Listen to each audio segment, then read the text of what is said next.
Mananaya, gawin niyo po ito para ikaw ay makapanalo sa inyong tinatayaan.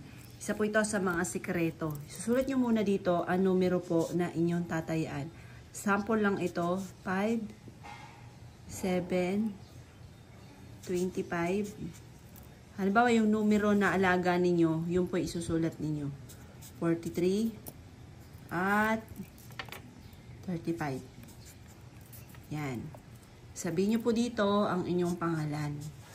Ako si Apple Pagyo, mananalo ako ng jackpot. Pagkatapos, ito yung victory sign mga bossing. Ito yung victory sign. Sulat niyo siyang ganyan. Pwede niyo siyang isulat. Arrow po sign, yan po yung victory sign. Sulat niyo po siya kahit saan. Halimbawa, sulat nyo sa pintuan, kung gusto nyo kayo maging matagumpay ang lahat ng miyembro ng pamilya. Ayan, nanalo ako ng, sulat nyo po dito, jackpot. Ayan. Pagkatapos, halimbawa, di ba, tataya kayo. Ngayon, yung ticket ninyo, diyan nyo po siya isisingit. Yung ticket ninyo, diyan nyo po siya iipit. Ipit nyo po ito sa mataas na lugar. Halimbawa, sa may altar po ninyo, ipit nyo po siya.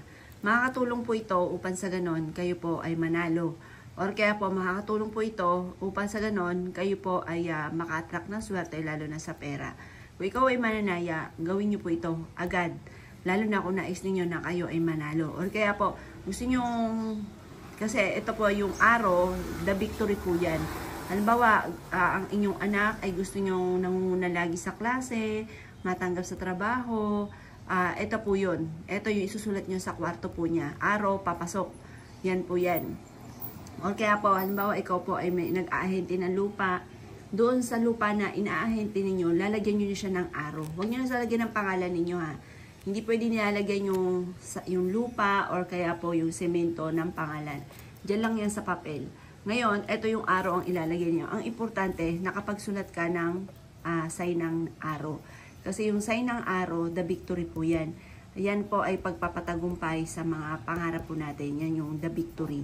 Yan. Kahit ano man po yan, basta ang usapin ng tagumpay, ito ang isa sa mga pinaka-the best na isusulat po natin.